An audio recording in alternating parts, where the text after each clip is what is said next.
Today's circus story is titled The Circus Ship, and the author's name is Chris Van Dusen. Here we go.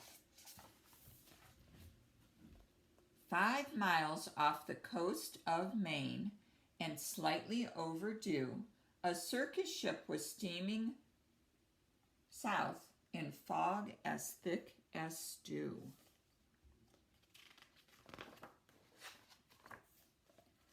On board were 15 animals who traveled to and fro.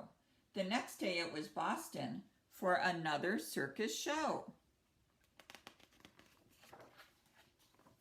The captain, Mr. Carrington, was honest and sincere. He thought that they should drop the hook and wait for things to clear. But Mr. Payne, the circus boss, was terribly demanding. He stomped up to the helm where Captain Carrington was standing and screamed, "Don't stop, keep going. I've got a show to do. Just get me down to Boston town tomorrow, sir, by 2.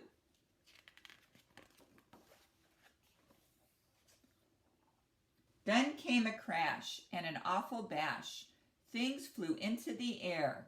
The ship had smashed into a ledge that no one knew was there.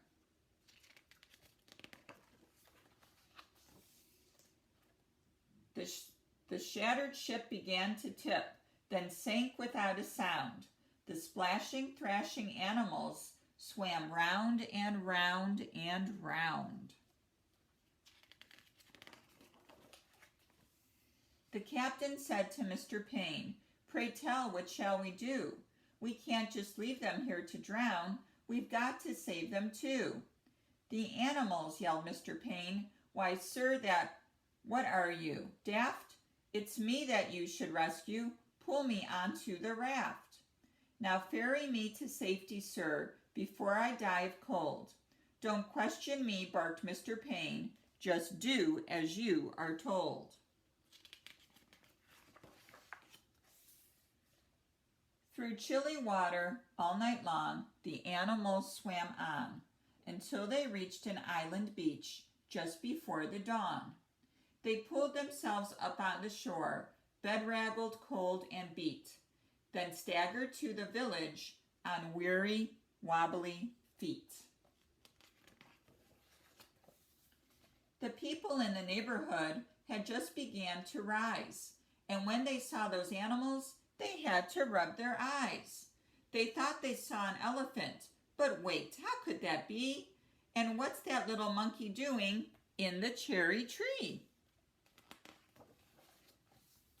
Soon animals were everywhere and into everything. There's an ostrich in the outhouse. There's a hippo in the spring. There's a tiger in the tulips. There's a lion on the lawn.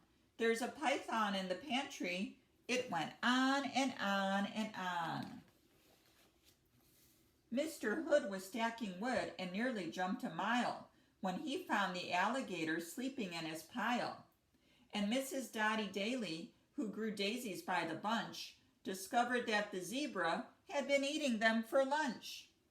And Miss Fanny Feeney found, according to the rumors, that silly little circus monkeys swinging in her bloomers.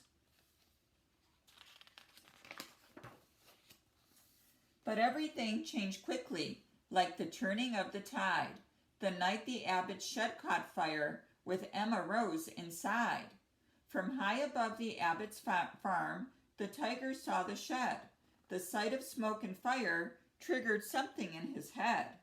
He jumped through flames 1,000 times back in his circus days. So he ran past all the people and he leapt into the blaze. Then everybody panicked. "Help, help, what can we do?" When from the raging fire, something burst into view. It was the most amazing sight, and everybody froze when they saw the tiger saving little Emma Rose. The tiger's risky rescue changed everybody's mind. The animals weren't bothersome, the animals were kind. And so they lived together, Side by side they got along. It didn't seem like anything could possibly go wrong. Then Little Red, the messenger, came running with the word.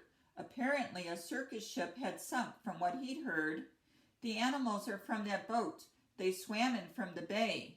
The greedy owner wants them back. He'll be here any day. So the people called a meeting, and they quickly hatched a plan.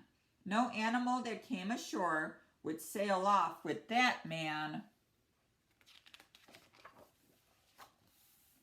The next day at the crack of dawn, a ship was at the pier, and up from the lane marched Mr. Payne, whose voice was loud and clear.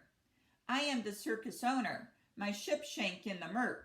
I've come to find my animals and put them back to work.